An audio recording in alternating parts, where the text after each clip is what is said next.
Shalom Home Ministry dimanapun berada. Puji Tuhan, hari ini hari yang luar biasa. Kita bisa berkumpul lagi untuk memuji dan menyembah Tuhan. Mari persiapkan seluruh hati dan pikiran kita untuk menyembah Tuhan. Haleluya.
Buat kasih setiamu Tuhan, untuk setiap kasih setia, penyertaan dan perlindungan-Mu dalam hidup kami Tuhan.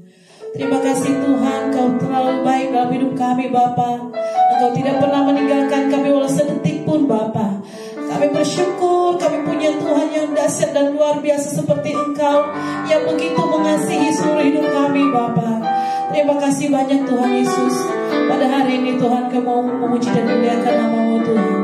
Biar Kamu sucikan dan kuduskan setiap hati dan pikiran kami, tubuh dan jiwa roh kami Bapa. Basuh kami dengan darah-Mu Tuhan.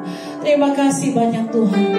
Berkati kami semua Tuhan, dan kami siap untuk memuji-Mu Bapa. Dalam nama Tuhan Yesus. Haleluya. Engkau sungguh baik Tuhan dalam hidup kami Bapa.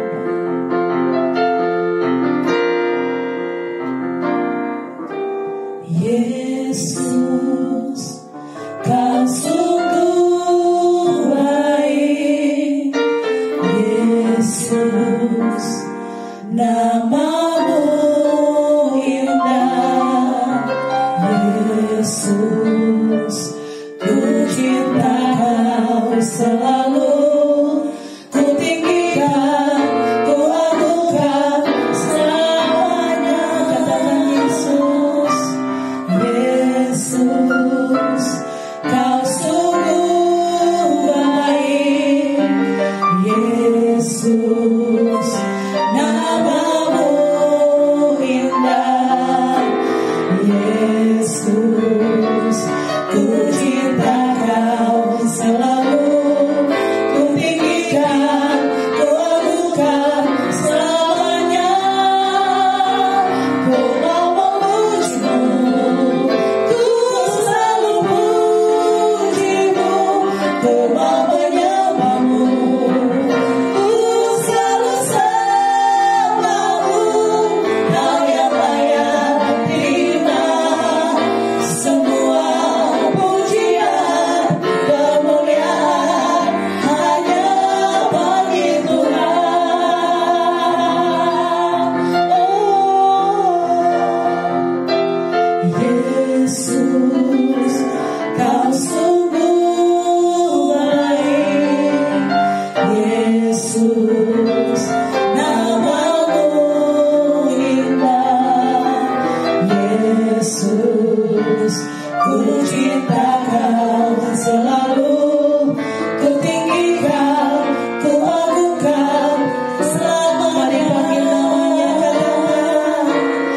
Yesus, Kau sungguh baik.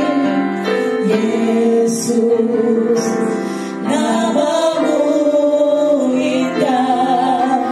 Yesus, ku cinta Kau selalu, ku tinggikan, ku agungkan selamanya.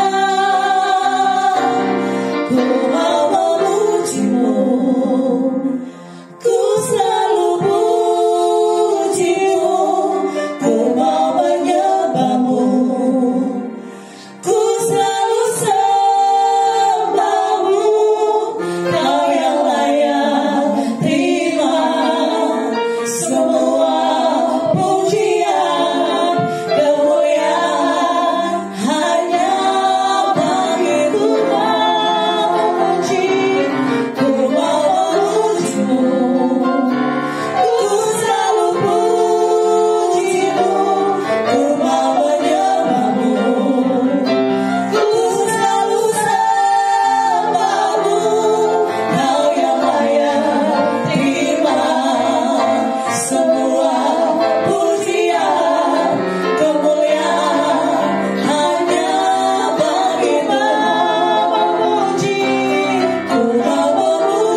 biasa. Amin.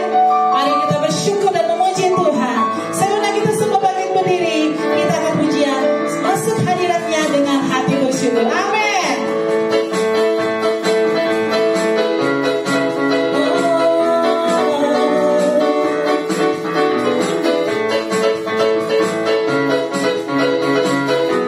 Mari sama-sama katakan.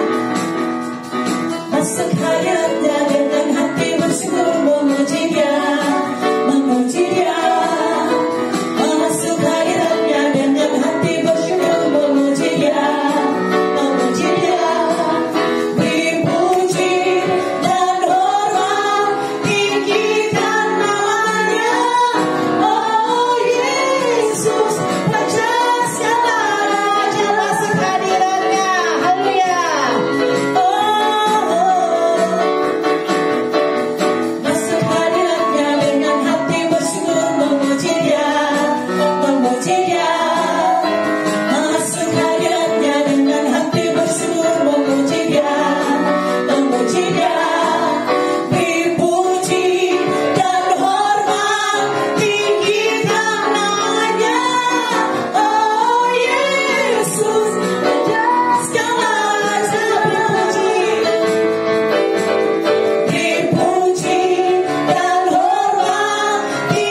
ajaib dalam hidup kita, yang membimbing setiap hidup kita.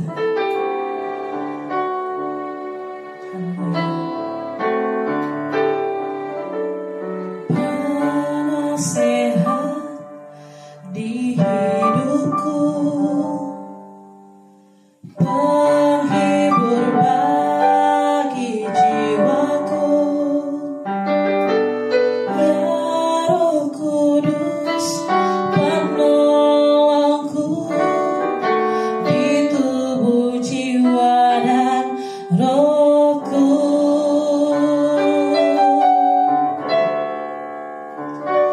Engkau maha hadir, Roh Kudus di sini kau bagiku,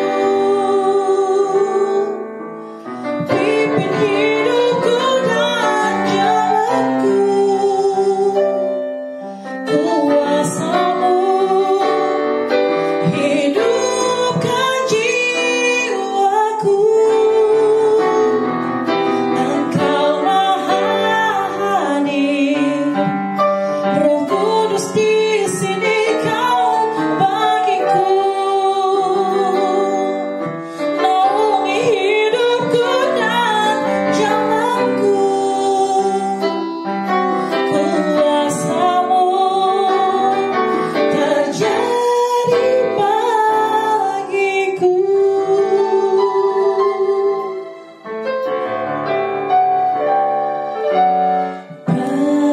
Penasehat di hidupku, penghibur bagi jiwaku, ya Roh Kudus penolongku di tubuh jiwa dan rohku. Penasehat di hidupku, penghibur bagi jiwaku, ya Roh Kudus penolongku di tubuh jiwa dan rohku. Engkau maha hadir, Roh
Shalom Sobat Home Ministry dimanapun Anda berada. Pada siang hari ini kita akan merenungkan firman Tuhan.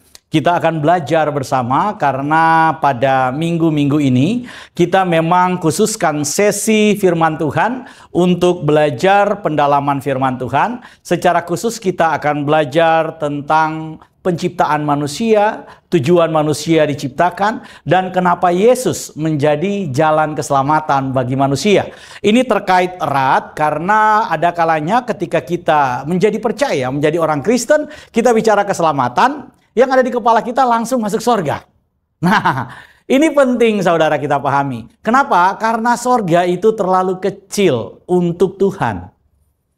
Yang Tuhan rencanakan jauh lebih besar dari sorga. Yang Tuhan rencanakan jauh lebih besar daripada sekedar membawa saudara dan saya ke dalam sorga. Ada rencana Tuhan yang jauh lebih besar dari itu semua. Karena itu kita akan belajar dalam beberapa pertemuan ini. Saya akan menyampaikan firman Tuhan, kita akan mendalami firman Tuhan. Dan nanti juga ada Pastor Doni yang akan menyampaikan firman Tuhan. Dan ada juga Pastor Valdo yang akan menyampaikan firman Tuhan supaya kita bisa belajar bersama-sama. Sebelum kita membaca firman Tuhan, mari kita berdoa terlebih dahulu. Bapa yang bertakhta dalam kerajaan sorga, segala puji, segala hormat, segala syukur kami naikkan kepadamu. Karena kami percaya ketika Tuhan menciptakan kami dalam rencana yang mulia. Tuhan menciptakan kami dengan rencana yang membuat Tuhan bersuka cita. Karena kami percaya, kami hadir, kami ada karena kehendak Tuhan itu sendiri. Terima kasih ya Bapa, apabila kami anak-anak-Mu saat ini telah Engkau kembalikan di dalam rencana-Mu yang semula.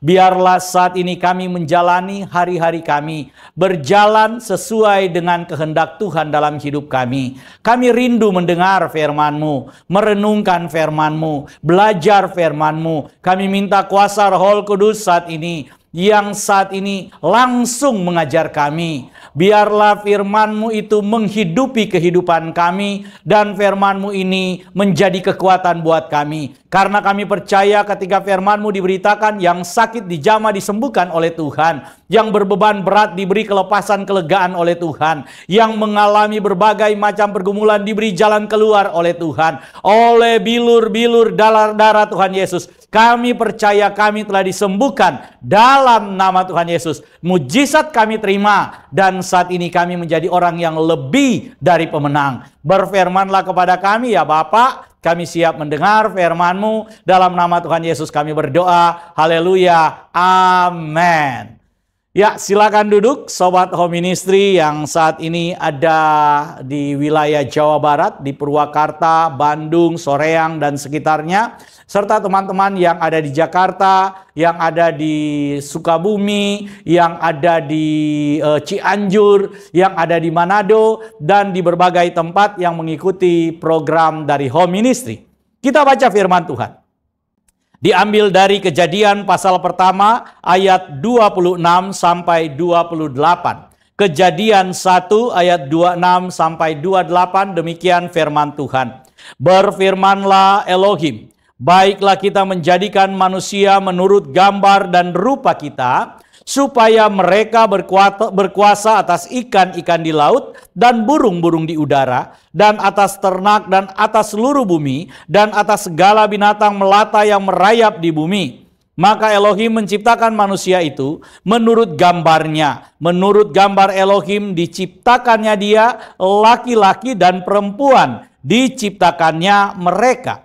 Elohim memberkati mereka, lalu Elohim berfirman kepada mereka, beranak cuculah dan bertambah banyak. Penuhilah bumi dan taklukkanlah itu, berkuasalah atas ikan-ikan di laut dan burung-burung di udara, dan atas segala binatang yang merayap di bumi. Saudara yang saya kasihi dalam kasih Tuhan Yesus Kristus, kalau kita membaca firman Tuhan ini, maka kita melihat dengan sangat jelas apa sebenarnya tujuan Tuhan menciptakan manusia. Saya ingin mengajak kita terlebih dahulu memahami hal yang kemudian seringkali kita lewatkan, hal yang kemudian seringkali kita lupakan. Firman Tuhan berkata bahwa Tuhan punya rencana. Rencana Tuhan adalah menciptakan manusia menurut gambar dan rupa Tuhan. Jadi ada dua, saudara, gambar dan rupa. Kalau gambar itu berbicara tentang, kalau rupa bicara tentang kualitas.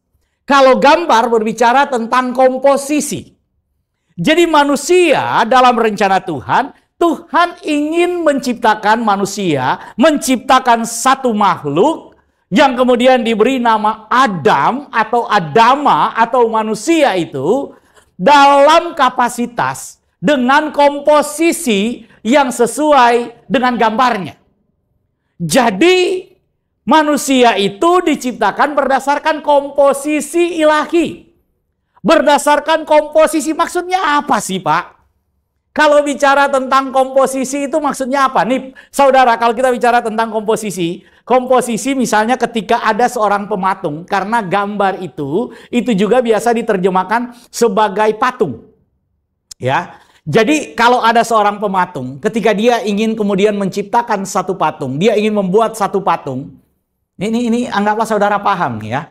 Jadi dia kemudian akan mengambil tanah liat. Tapi ketika dia mengambil tanah liat, dia melihat komposisi dari tanah liat itu tanah liat yang berkualitas. Jadi dipilihlah tanah liat yang berkualitas, kemudian dia olah, dia ciptakan dengan tangan dia sendiri. Nah, saudara, manusia itu dianalogikan, diciptakan oleh Tuhan seperti itu. Tuhan menciptakan manusia bukan cuma berfirman.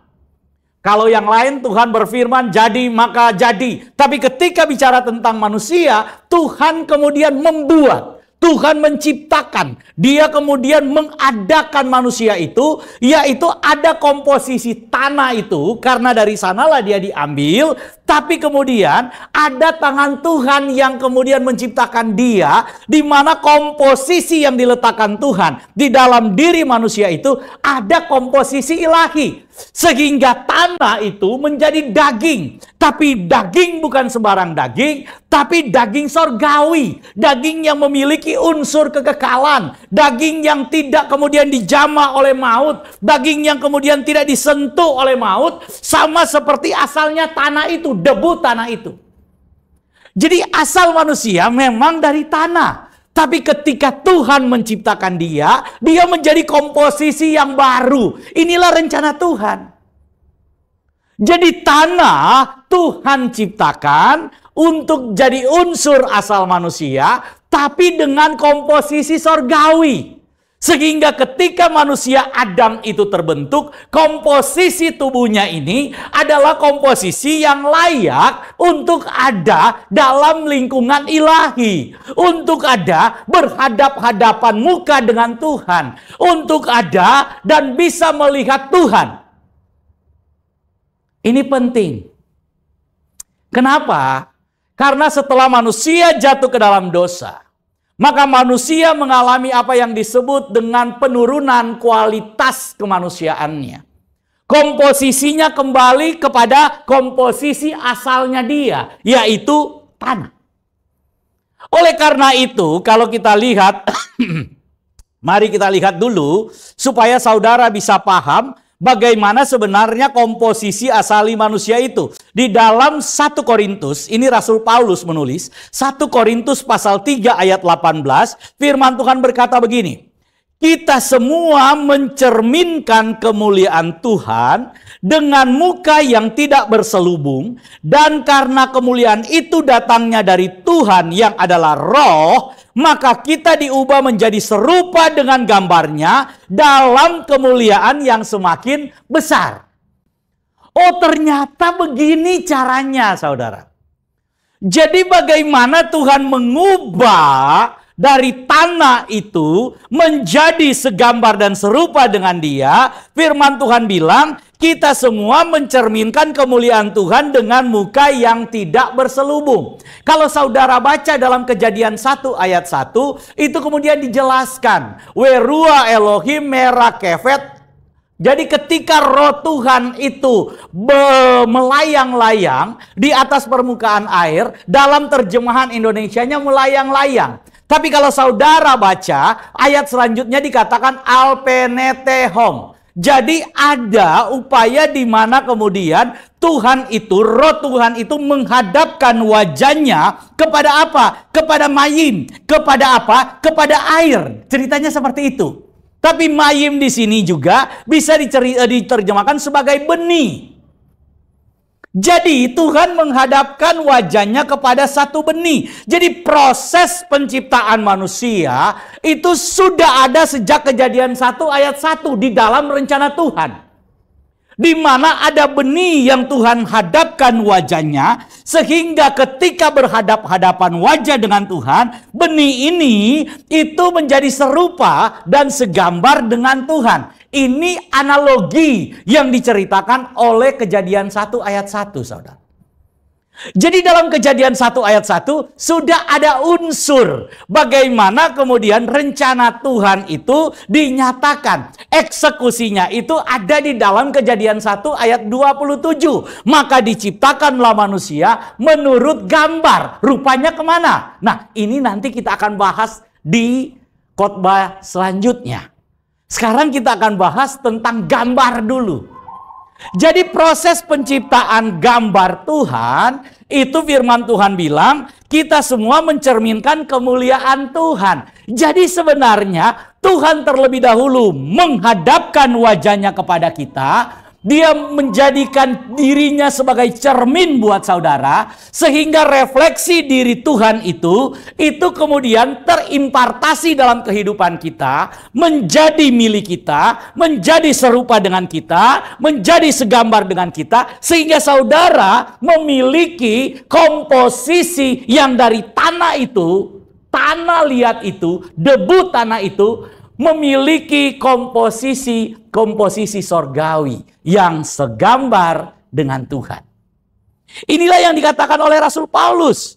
Karena kemuliaan itu datangnya dari Tuhan yang adalah roh, maka kita menjadi serupa dengan gambarnya dalam kemuliaan yang semakin besar. Saudara, gambarnya itu siapa? Mari kita buka Kolose 1 ayat 15 supaya saudara ini paham. Saya sudah diingatkan oleh Pastor Doni supaya menggunakan bahasa yang sedikit sederhana. Cuma kalau saya sudah mulai khotbah, mohon maaf saudara bisa komen kalau ada hal-hal yang tidak saudara ngerti. Supaya maksudnya saya bisa menjelaskan, karena begini, kalau pengkhotbah itu ketika menyampaikan khotbah, yang ada di kepalanya kalau sudah keluar itu ada kalanya kita nggak bisa kemudian menyederhanakan sesuatu yang kemudian Tuhan nyatakan. Nah ini mungkin sedikit saya mohon maaf kalau kemudian ada hal-hal yang saudara kurang mengerti. Nanti kalau kemudian dalam pertemuan offline kita bisa kemudian berdiskusi mungkin lebih jauh lagi. Jadi sekali lagi mohon maaf. Nah kita lihat Kolose 1 ayat 15. Siapa sebenarnya gambar Tuhan itu ketika Tuhan menciptakan manusia pertama? Mari kita lihat sama-sama. Kolose 1 ayat 15, firman Tuhan berkata begini, manusia itu siapa? Gambar Tuhan itu siapa? Ia adalah gambar Elohim yang tidak kelihatan. Ia di sini siapa? Yesus. Jadi firman Tuhan kemudian berkata bahwa Yesus itu adalah gambar Elohim itu sendiri yang tidak kelihatan. Jadi ketika Adam itu diciptakan, manusia pertama diciptakan berdasarkan gambar Tuhan, gambar Elohim. Nah, gambar Elohim ini adalah frame, saudara. Saudara kalau lihat donat, pernah makan donat ya? Ya, donat. Kalau saudara ngelihat donat, ketika donat itu dicetak, itu kan cuma sekecil-kecil, cuma segini-segini. Nggak ada donat segini. Kalau donat segini, wah repot saudara, mulut kita nggak muat. Jadi donat itu kan cuma segini-segini saudara ya, bolong di tengah, donat bolong di tengah, benar nggak? Tapi sekarang ada donat yang nggak pakai bolongan. Ada donat yang udah kayak bakpao ya, yang isinya ada coklat, ada macam-macam. Oke, ini donat yang bolong di tengah. Ketika saudara kemudian dicetak donat segini, itu kan dari adonan yang banyak, dari adonan yang besar. Nah, dari adonan yang besar ini keluarlah donat yang begini-begini tuh. Bagaimana donat yang kecil-kecil ini bisa keluar segini? Karena pakai frame. Ya. Pakai frame tuh, pakai cetakannya. Nah, cetakan ini membuat adonan yang banyak itu jadi ya kayak donat begitu-begitu. Kenapa? Karena ya sesuai dengan frame-nya. Oke, jadi diciptakan, dibuat sesuai dengan frame. Nah, dikatakan manusia itu diciptakan berdasarkan gambar. Jadi ketika manusia diciptakan itu ada frame-nya. Kalau firman Tuhan kemudian berkata kepada kita, Tuhan menghadapkan wajahnya. Nah, wajah siapa yang dihadapkan? Wajah siapa yang dihadapkan kepada benih? Firman Tuhan berkata dalam Kolose, ia adalah gambar Tuhan yang tidak kelihatan. Ia di sini adalah Yesus. Jadi saudara, ketika Adam diciptakan berdasarkan gambaran Yesus. Jadi Adam itu bukan rencana utama Tuhan. Rencana utama Tuhan adalah Yesus. Jadi manusia diciptakan supaya menjadi segambar dengan Yesus. Manusia itu ada di dunia supaya menjadi segambar dengan Yesus. Manusia hadir di dunia supaya menjadi segambar dengan Yesus. Artinya Yesus adalah pusat dari penciptaan segala sesuatu yang ada yang saudara lihat. Yesus adalah pusat dari segalanya. Yesuslah yang utama itu. Yesuslah yang menjadi asal segala sesuatu itu.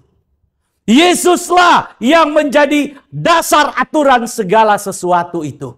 Karena itu Yohanes 1 ayat 1 berkata, en arche en hologos kai hologos prostonteon. Kata en arche itu diterjemahkan dalam bahasa Indonesia pada mulanya. Pada mulanya ini bukan berarti awal-awal, bukan cuma angka pertama, bukan. Tapi ini berbicara tentang yang utama, berbicara tentang rule, yang berbicara tentang aturannya, yang berbicara tentang dasarnya. Dalam Alkitab Vulgata menggunakan kata in principio. In principio itu prinsip. Jadi dalam prinsipnya, pada prinsipnya itu adalah Yesusnya. Aturan dasarnya itu adalah Yesus. Karena itu kalau kita baca Efesus 1 ayat 4 dan 5. Firman Tuhan yang berkata bahwa kita sudah diciptakan, sudah ada sebelum segala sesuatu ada. Kenapa? Karena ayatnya yang kelima menyatakan bahwa kita ada di dalam Yesus. Di dalam Dia kita menjadi ada. Tanpa Dia kita nggak mungkin ada. Artinya eksistensi manusia itu cuma ada karena ada eksistensi Yesus. Oleh karena itu Yesus berkata, di luar aku kamu tidak dapat berbuat apa-apa. Jadi saudara, tujuan manusia diciptakan hanya satu. Supaya menjadi segambar dengan Yesus. Tujuan manusia diciptakan supaya menjadi segambar dengan siapa? Yesus. Coba saudara bilang kiri kananmu, katakan, kamu diciptakan supaya segambar dengan Yesus. Sekali lagi, kamu diciptakan supaya menjadi segambar dengan siapa? Yesus. Oleh karena itu, ketika manusia jatuh ke dalam dosa, manusia kemudian menentukan tujuannya sendiri. Karena dosa itu dalam bahasa Yunani dikatakan hamartia. Dalam bahasa Ibrani kata.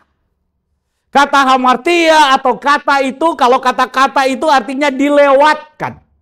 Kalau hamartia itu artinya keluar dari sasaran. Jadi kalau kita bicara tentang dosa, itu berarti keluar dari sasaran. Keluar dari sasaran atau keluar dari tujuan. Kenapa? Karena manusia membuat tujuannya sendiri.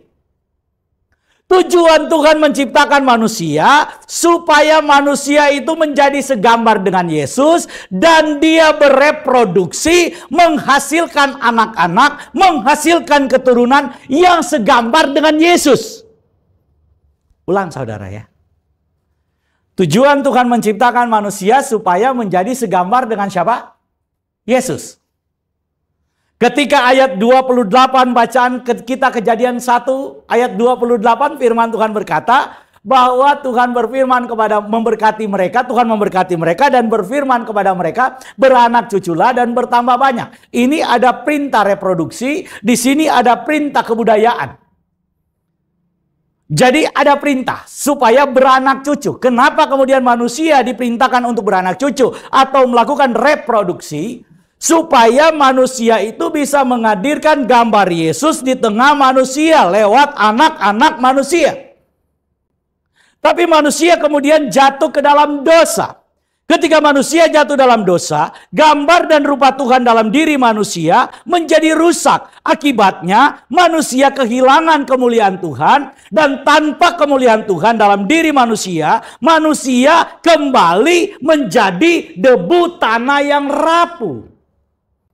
Saya ulang lagi, saudara. Manusia itu kan diciptakan dari debu tanah. Tuhan kemudian mengambil debu tanah ini, Tuhan olah debu tanah ini, Dia hadapkan wajahnya ke debu tanah ini, supaya debu tanah ini menjadi segambar dengan Dia. Dan debu tanah ini menjadi segambar dengan Tuhan. Siapa gambar yang kemudian dilihat oleh manusia? Firman Tuhan bilang, gambar itu adalah Yesus. Kolose 1 ayat 15, kita sudah baca tadi. Jadi ketika Tuhan menciptakan manusia, ada frame-nya, ada gambarnya. Gambarnya Yesus. Jadi manusia diciptakan supaya segambar dengan Yesus. Tapi dosa itu adalah membuat manusia membuat sasaran baru. Jadi sasaran Tuhan, tujuan Tuhan menciptakan manusia supaya segambar dengan dirinya.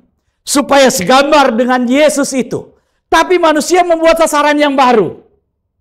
Sehingga sasaran yang baru itu beralih, saudara. Dari menjadi segambar dengan Tuhan, beralih. Yang dikejar adalah untuk mendapat kemuliaan Tuhan. Padahal kemuliaan Tuhan sudah diberikan kepada manusia. Untuk mengejar kemahakuasaan Tuhan. Padahal manusia sudah diberi kuasa. Saudara perhatikan baik-baik.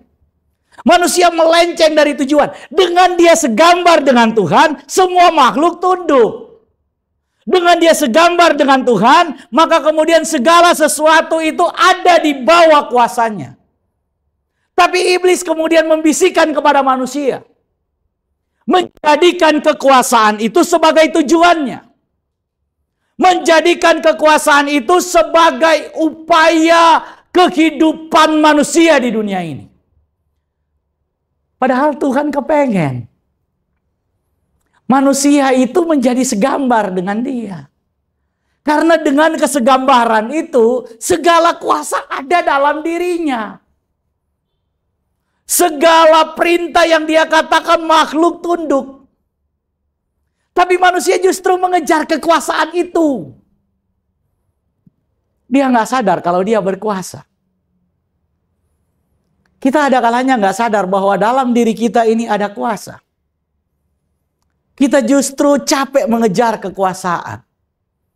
Padahal kalau kita ada di dalam Tuhan itu, kita tetap dalam kesegambaran kita dengan Kristus, maka segala kuasa telah diberikan kepadanya, baik di bumi, baik di sorga, maupun di bawah bumi. Semuanya telah takluk di bawah kaki Yesus. Nah, dosa itu membuat manusia merubah tujuannya. Oleh karena manusia merubah tujuannya, akibatnya manusia kehilangan kemuliaan Tuhan itu. Jadi kemuliaan yang ada, itu dia lepaskan untuk mengejar gak tahu kemuliaan apa. Kemuliaan yang ditawarkan oleh iblis. Kemuliaan yang menurut manusia itu adalah kemuliaan Elohim itu sendiri. Padahal dia adalah kemuliaan Elohim. Nah ini, saudara-saudara dan saya, ini adalah kemuliaannya Tuhan. Kita mulia. Kita berharga. Kita bernilai.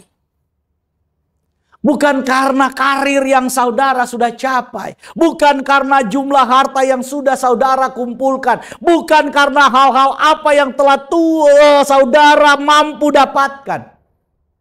Bukan karena jabatan yang saudara dapatkan. Bukan, saudara. Kita ini mulia. Karena Tuhan yang mulia itu menciptakan kita segambar dengan dirinya. Saudara diciptakan segambar dengan Tuhan. Segambar dengan Yesus sendiri. Tapi karena manusia jatuh dalam dosa, manusia kehilangan kemuliaan Tuhan. Tanpa kemuliaan Tuhan dalam diri manusia, manusia hanyalah sekumpulan tanah yang rapuh. Oleh karena itu saudara, dosa membuat gambar dan rupa Tuhan dalam diri manusia menjadi rusak. Manusia melahirkan keturunan yang segambar dengan dirinya yang telah berdosa.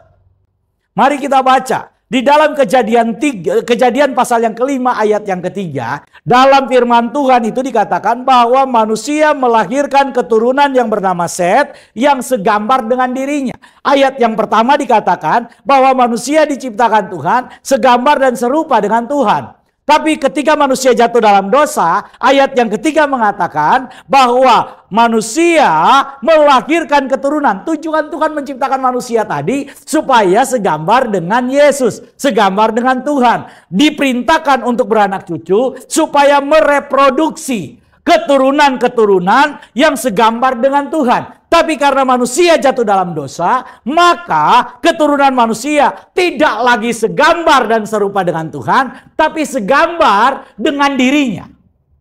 Segambar dengan manusia itu, manusia yang sudah berdosa. Inilah akibat dari dosa. Manusia keluar dari sasaran, manusia keluar dari tujuan penciptaan, karena hamartia itu artinya manusia membuat tujuannya sendiri. Saya baca buat saudara aja, Kejadian 5 ayat 3, setelah Adam hidup 130 tahun, ia memperanakan seorang laki-laki menurut rupa dan gambarnya, lalu memberi nama kepadanya Set. Sejak hari itu saudara, usaha manusia adalah usaha untuk membangun sasaran-sasaran baru bagi dirinya. Bukankah hari-hari ini, kalau kita mau jujur, yang kita kejar itu adalah sasaran-sasaran baru. Kita bukan kemudian dalam sasaran yang Tuhan inginkan, yaitu ada di dalam kekudusan Tuhan, yaitu ada dalam kesegambaran dan keserupaan dengan Tuhan. Tapi kita justru mengejar sasaran-sasaran baru. Saya ingin kasih contoh, kalau saudara kemudian mengejar sasarannya itu adalah karir yang utama di dalam hidupmu, maka karir itu akan terasa jauh. Kalau sasaranmu itu adalah harta, maka harta itu akan engkau kejar dengan lelah. Karena firman Tuhan berkata bahwa engkau akan berjeri lelah di muka bumi, engkau akan mengolah tanah dari asalmu, dan yang engkau dapat adalah rumput dan semak duri. Saudara, Tuhan gak pernah kutuk manusia. Tapi Tuhan mengutuk tanah yang menjadi sumber penghasilan penghidupan manusia. Saudara dan saya gak mungkin makan seng. Walaupun dia orang Ambon. Seng, makan seng. Gak ada. Kita gak makan seng. Kita makan misalnya gandum. Kita makan misalnya beras. Kita makan nasi. Kita makan apa lagi. Dan itu dihasilkan oleh tanah. Saudara, gak ada padi ditanam di beton. Gak ada. Wah, Pak, tapi saya itu punya duit banyak. Saya bukan petani, saya pekerja, saya karyawan, saya pengusaha. Saudara, memangnya kalau saudara pengusaha, saudara makannya bukan makan beras, bukan makan nasi. Saudara nggak makan gandum. Nggak, Pak. Saya makan ubi batatas. Nah, sekarang saya orang Manado.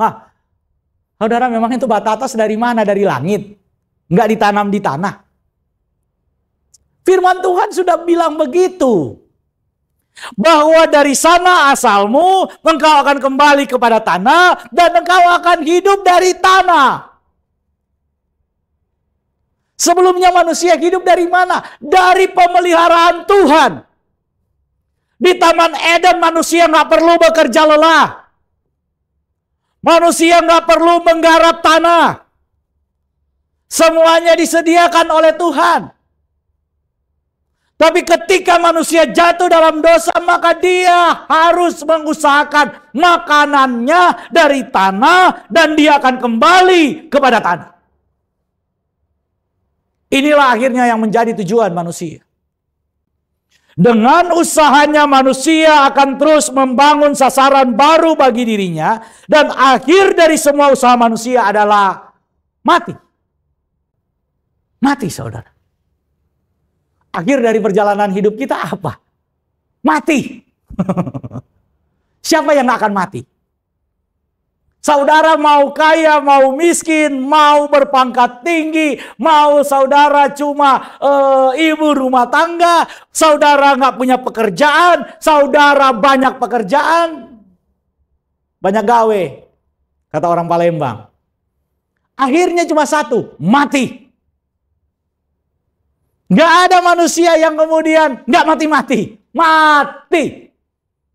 Sehebat apapun kita, sehebat apapun usaha manusia, sehebat apapun manusia membangun karir, membangun pekerjaan, membangun apapun, pada akhirnya kisah manusia ditutup dengan kata mati.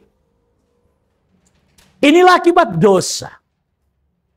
Inilah akibat penyangkalan manusia. Inilah akibat dari pemberontakan manusia. Pemberontakan manusia berakhir dengan kematian. Nah, sampai di sini saudara, kisah manusia tidak lebih dari cerita kematian. Sampai di sini kisah manusia tidak lebih dari cerita kematian. Paulus kemudian pernah berkata, siapakah yang dapat membebaskan aku dari tubuh maut ini? Aku ingin melakukan yang baik. Tapi yang aku lakukan adalah yang jahat. Aku punya keinginan untuk berbuat baik. Tetapi oleh daging keinginan dosa ini aku diarahkan untuk melakukan perbuatan pemberontakan terhadap Tuhan. Dan pada akhirnya mati. Tapi Rasul Paulus kemudian berkata, syukur kepada Elohim. Syukur kepada Tuhan. Kenapa? Oleh karena kasih karunia Yesus Kristus, maka aku diselamatkan. Oleh karena karunia Yesus Kristus, maka saudara mendapatkan balik hidupmu itu. Kenapa? Karena tujuan manusia diciptakan adalah menjadi segambar dengan Yesus. Ketika keluar dari tujuan Tuhan itu, maka tujuan saudara hanya bisa membawa kita pada kematian. Di dalam Yesus apakah nggak mati, Pak? Oh, firman Tuhan berkata, akulah kebangkitan dan hidup. Barang siapa percaya kepadaku, ia akan hidup walaupun ia sudah mati. Saudara, kata mati itu menggunakan beberapa istilah bahasa Yunani. Yang pertama istilah nekros. Nekros itu artinya saudara tuh hidup. Tapi pada dasarnya saudara mati. Atau seperti mayat hidup. Orang hidup, jasadnya aja yang hidup. Tubuhnya aja yang hidup. Tetapi kehidupan yang sejati, di dalam dirinya nggak ada. Jadi dia cuma memiliki bios. Itu disebut nekros. Yang kedua apotnesko. Apotnesko itu mati. Iya, mati juga. Tapi mati di sini bukanlah akhir. Karena itu Rasul Paulus berkata bahwa bagiku kematian itu adalah keuntungan. Kenapa keuntungan? Karena saya akan bertemu dengan Yesus. Jadi apotnesko itu bukan kemudian berakhir seluruh kehidupanmu, tapi saudara mati, berakhir tubuhmu. Tubuhmu yang berakhir, kehidupan di dunia ini yang berakhir, timeline kita di dunia yang berakhir, tetapi kehidupan kita di dunia dan dimensi selanjutnya dalam Tuhan itu berlanjut. Itu yang disebut dengan apotnesko. Jadi saudara, ketika Yesus datang menyelamatkan kita, jangan dulu saudara ingat surganya. Jangan dulu saudara. Tapi lihat dulu kepada Yesusnya. Kenapa? Karena tujuan Tuhan menciptakan kita supaya kita segambar dengan Yesus. Jadi Yesus datang, Yesus itu adalah rencana utama. Supaya segala makhluk diciptakan, manusia itu diciptakan dalam gambarnya Yesus. Ketika Adam gagal, maka Yesus yang menjadi rencana utama itu turun. Supaya apa? Supaya semua manusia yang lahir dari Adam, yang mengenakan daging Adam, itu dikembalikan kepada tujuan Tuhan menciptakan manusia, yaitu gambar Tuhan itu sendiri yang kita kenal dengan nama Yesus Kristus. Yohanes pasal yang ketiga itu menceritakan apa yang disebut dengan manusia baru.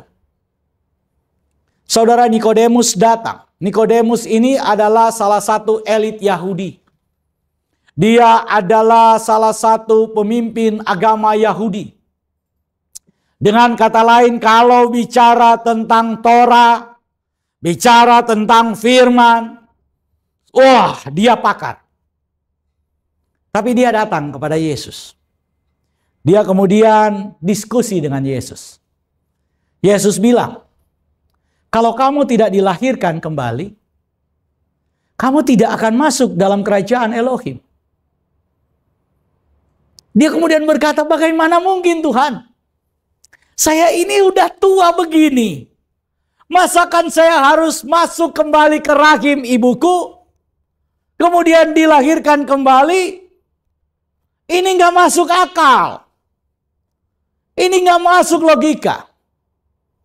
Tuhan kemudian berkata kepada Nikodemus, Nikodemus, kalau kamu itu tidak dilahirkan dari air dan roh, kamu tidak akan melihat kerajaan sorga. Lihat aja enggak. Siapa yang dilahirkan dari daging, kata firman, adalah daging. Ini kata Tuhan Yesus. Dan siapa yang dilahirkan dari roh adalah apa? Roh. Maksudnya apa? Nikodemus nggak ngerti. Tuhan Yesus kemudian berkata, Nikodemus, saya sedang berbicara dengan kamu tentang perkara-perkara manusia. Perkara-perkara dunia. Tapi kamu tidak mengerti. Bagaimana kalau aku bicara tentang perkara-perkara sorgawi? Wah. Tuhan ingin tegaskan, ini bukan masalah sorga. Yang aku bicarakan ini adalah masalah dunia dulu. Maksudnya apa, Pak? Kok ini masalah duniawi? Saudara, Adam itu melahirkan anak-anak keturunan dia. Jadi semua kita yang punya daging ini lahir dari dagingnya Adam. Sekali lagi. Siapa di sini coba dicubit dulu? Oke, dicubit dulu saudara. Coba cubit. Sudah? Cubit. Saya mau tanya, rasa sakit nggak kalau dicubit? Nah, kalau saudara nggak rasa sakit berarti tangannya itu lagi stroke.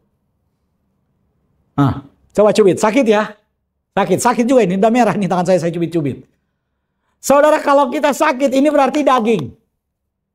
Kalau kita ini tahu ini daging, berarti kita lahir dari nenek moyang kita yang namanya Adam. Kecuali saudara percaya saudara lahir dari monyet. Nah, saya enggak. Saya lahir dari manusia. Sejelek-jeleknya nenek moyang saya, dia manusia, bukan monyet. Ya. Ya terserahlah. Kalau saudara mau bilang dari monyet. Tapi kalau saya percaya manusia Adam. Oke? Nah, manusia Adam ini lahir. Manusia Adam ini melahirkan. Maksudnya manusia ini melahirkan keturunan Adam. Anak-anak Adam. Anak-anak manusia ini. Dengan daging manusia. Dengan daging yang sama dengan dia. Karena itu Yesus bilang, siapa yang dilahirkan dari daging adalah daging. Siapa yang lahir dari Adam, ia mengenakan daging Adam. Daging Adam yang sudah dinyatakan binasa, dinyatakan mati, ya itulah kita. Kalau kita cuma lahir dari Adam, dari daging Adam, maka kita akan berakhir pada kematian. Tapi Tuhan Yesus bilang, siapa yang dilahirkan dari roh adalah apa? Roh. Roh itu apa? Saudara, manusia yang lahir dari roh, bukan dari benih manusia, siapa? Ada enggak? Ada. Namanya Yesus Kristus. Yesus Kristus kan saya sudah khotbahkan beberapa minggu yang lalu, tanggal 24. Ibadah tanggal 24 itu saya sampaikan. Bahwa Maria itu masih virgin tapi hamil. Jadi Maria hamil tapi masih perawan. Mana ada orang masih perawan tapi hamil. Tapi itulah Maria.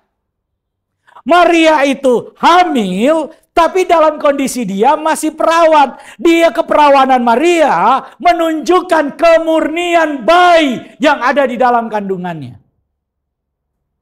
Jadi Yesus itu lahir bukan dari daging, bukan dari benih Yusuf, bukan dari benih Adam, tapi lahir dari Roh Kudus. Karena itu dia disebut sebagai anak tunggal Elohim.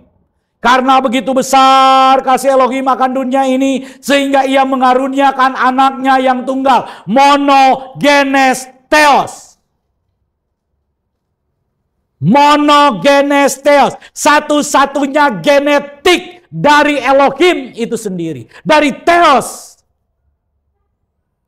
Jadi saudara, ketika kemudian Yesus ada, dia mengambil rupa manusia, bukan dari genetik Adam.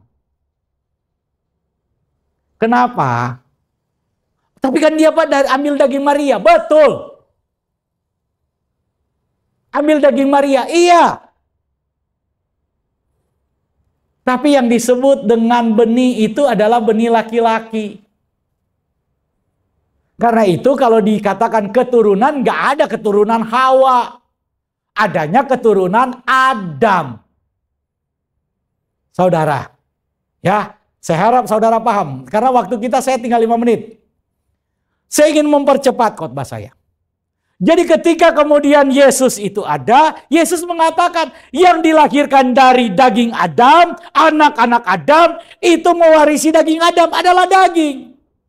Tapi siapa yang lahir dari roh, maka dia adalah roh. Dilahirkan dari Roh Kudus itu adalah Yesus. Kalau kita dilahirkan kembali di dalam Yesus, maka kita lahir secara rohani, secara roh. Kita ada menjadi makhluk rohani, menjadi makhluk sorgawi, mengenakan tubuh sorgawi. Karena itu Yesus ketika dia mati, dia bawa dengan tubuh Maria itu yang dia kenakan masuk ke dalam jurang maut. Dia proklaim kemenangannya. Maut tidak bisa berkuasa menguasai dia. Dia bangkit dengan tubuh kemuliaan. Tubuh kemuliaannya disebut oleh firman Tuhan sebagai buah sulung bagi banyak saudaranya. Jadi kalau sekarang sudah ada contoh tubuh Yesus, maka saudara dan saya yang percaya kepada Yesus akan memiliki tubuh yang sama. Karena siapa yang dilahirkan dari roh adalah roh. Dosa manusia tidak akan pernah bisa dihapus oleh usaha manusia. Kalau ada yang berbicara bahwa dengan amal perbuatan, ada yang berbicara dengan perbuatan-perbuatan baiknya, ada yang berbicara dengan segala usahanya, dengan kekudusannya, dengan ibadahnya, dia akan menghapus dosanya, dia akan mengurangi beban dosanya, sehingga dia menjadi suci dan layak masuk dalam kerajaan sorga, masuk menjadi ada dalam lingkungan ilahi yang kekal dan kudus itu. Maka saudara bercanda dengan Tuhan. Saudara pikir sorga itu bisa saudara sogok dengan perbuatan baik. Enggak saudara, kita sedang berbicara tentang komposisi. Komposisi tubuh kita ini nggak mungkin saudara masuk dalam kerajaan sorga. Kan saya udah bilang, darah dan daging tidak mungkin masuk dalam kerajaan sorga. Nggak mungkin, mustahil. Mustahil kita bawa tubuh kita masuk dalam kerajaan sorga.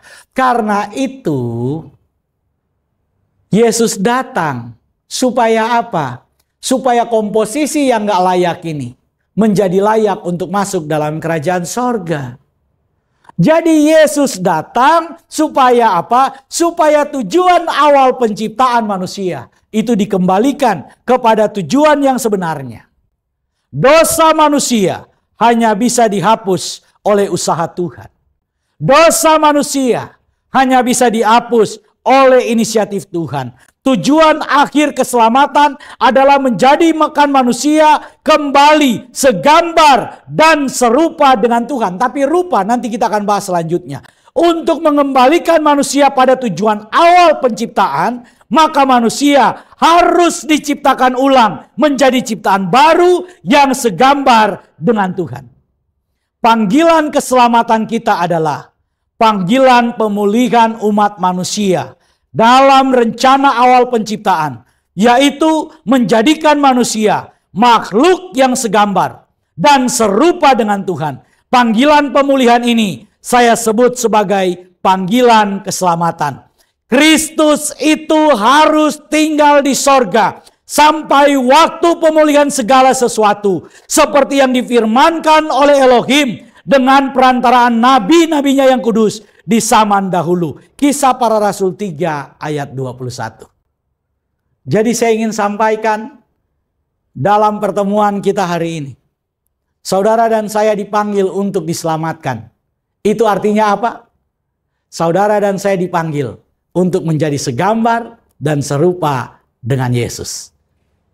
Karena tujuan Tuhan menciptakan kita sejak awal-awalnya menjadi segambar dan serupa dengan Dia.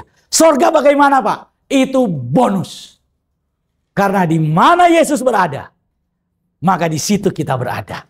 Kalau Yesus ada di sorga, saudara dan saya pasti ada di sorga. Nggak usah takut.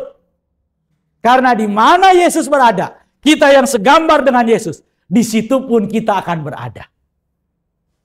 Kalau Yesus ada dalam kerajaan sorga, kita ada juga dalam kerajaan sorga.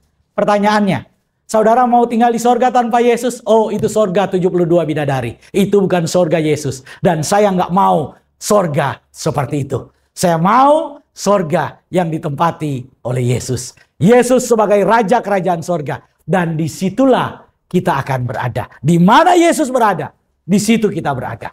Yesus berkata bahwa di rumah Bapakku banyak tempat tinggal. Aku pergi ke situ untuk menyediakan tempat bagimu. Bagi saudara, bagi saya. Yesus siapkan tempat. Supaya di mana Dia berada, kita berada. Amin. Kita berdoa. Terima kasih Tuhan Yesus. Tuhan sungguh baik. Kalau kami ada sekarang, kami percaya itu karena kasih karunia Tuhan. Kami diciptakan segambar dan serupa dengan Tuhan. Karena itu, biarlah kami selama kami hidup, kami menyatakan kemuliaan nama-Mu, menyatakan kemurahan-Mu, menyatakan kasih-Mu, mencerminkan kebaikan kemurahan Tuhan. Dalam nama Tuhan Yesus, biarlah dimanapun kami berada bersama dengan Tuhan. Karena kami hanya mau ikut Tuhan.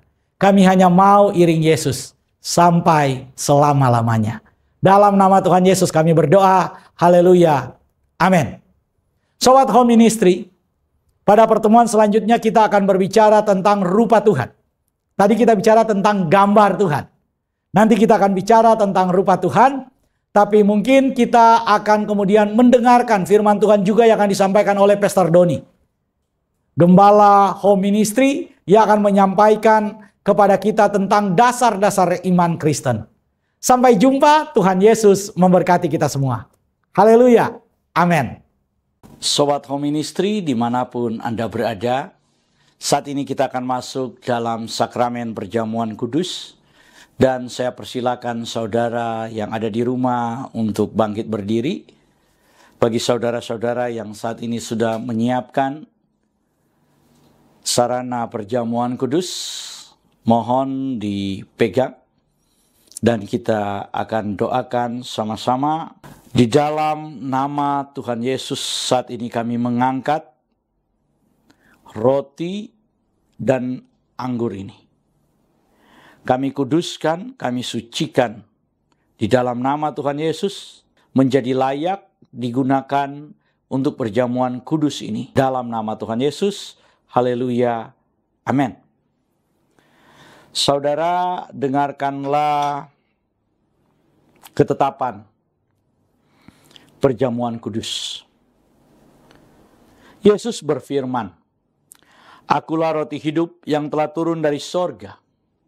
Jikalau seorang makan dari roti ini, ia akan hidup selama-lamanya. Dan roti yang kuberikan itu ialah dagingku, ia akan kuberikan untuk hidup dunia." Maka kata Yesus kepada mereka, "Aku berkata kepadamu, sesungguhnya jikalau kamu tidak makan daging anak manusia dan minum darahnya, kamu tidak akan mempunyai hidup dalam dirimu. Barang siapa makan dagingku dan minum darahku, ia mempunyai hidup yang kekal, dan aku akan membangkitkan dia pada akhir zaman. Sebab dagingku adalah benar-benar makanan, dan darahku adalah benar-benar minuman. Barang siapa makan dagingku dan minum darahku, ia tinggal di dalam aku dan aku di dalam dia. Sama seperti Bapa yang hidup mengutus aku dan aku hidup oleh Bapa, demikian juga barang siapa yang makan aku akan hidup oleh aku. Inilah roti yang telah turun dari sorga, bukan roti yang dimakan nenek moyangmu dan mereka telah mati. Barang siapa makan roti ini, ia akan hidup selama-lamanya." Dan ketika mereka sedang makan, Yesus mengambil roti, mengucap syukur, memecah-mecahkannya, lalu memberikan kepada murid-muridnya dan berkata, "Ambillah, makanlah, inilah tubuhku." Sesudah itu Tuhan Yesus mengambil cawan, mengucap syukur, lalu memberikannya kepada mereka sambil berkata, "Minumlah kamu semua dari cawan ini, sebab inilah darahku, darah perjanjian yang ditumpahkan bagi banyak orang untuk pengampunan dosa." Kalau saudara percaya bahwa roti dan anggur ini adalah penyatuan dengan tubuh Tuhan Yesus Kristus, mari kita angkat lebih tinggi dari kepala kita. Dan mari kita sama-sama mengaku, dalam nama Tuhan Yesus, saya percaya inilah tubuh dan darah Tuhan Yesus. Kalau saya makan tubuh Tuhan Yesus Kristus dan minum darah Tuhan Yesus, maka saya percaya semua dosa-dosa saya telah diampuni oleh Tuhan. Saya percaya kalau saya makan tubuh Tuhan Yesus dan minum darah Tuhan Yesus, maka semua kutuk telah dipatahkan. Saya percaya kalau saya makan tubuh dan minum darah Tuhan Yesus, maka semua sakit penyakit saya telah disembuhkan.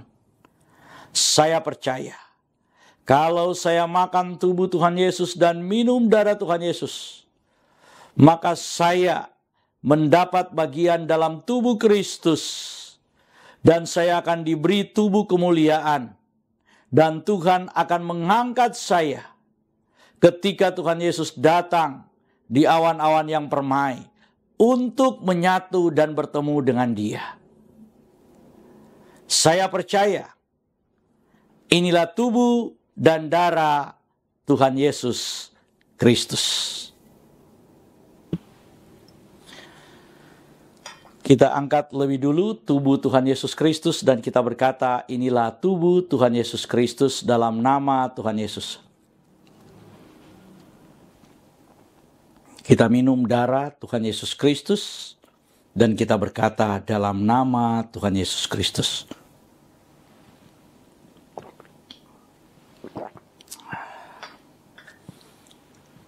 Mari kita mengucap syukur bersama-sama.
Jemaat Tuhan, kita sudah ada di penghujung ibadah kita hari ini.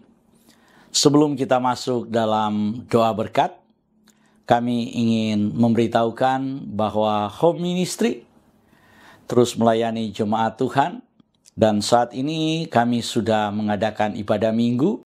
Dan Sobat Home Ministry, atas nama Gembala Sidang Home Ministry, yaitu Pastor Doni Toisuta, kami mengucapkan terima kasih atas semua partisipasi saudara-saudara, atas semua kehadiran saudara dalam mengikuti ibadah pada hari ini. Kita akan mengakhiri ibadah kita. Mari angkat kedua belah tanganmu, arahkan hati dan pikiranmu, dan aminkan semua berkat yang diucapkan buatmu. Di dalam nama Tuhan Yesus, diberkatilah hidupmu, diberkatilah keluarga, suami, istri, anak-anak, dan cucu-cucumu. Diberkatilah rumah tempat tinggalmu. Diberkatilah sumber-sumber mata pencarian, pekerjaan, dan karirmu. Diberkatilah tubuh jasmani dan kesehatanmu. Dan diberkatilah pertumbuhan rohanimu. Biarlah semua berkat dari Bapa Sorgawi, Bapa Yahweh namanya, cinta kasih dari Tuhan kita Yeshua HaMashiach, dan persekutuan dengan rohnya yang kudus, menyertai kita semua mulai dari sekarang sampai selama-lamanya. Kita yang percaya diberkati oleh Tuhan dan menerima berkat Tuhan ini. Mari sama-sama kita berkata, Amin.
Puji Tuhan, ibadah telah selesai.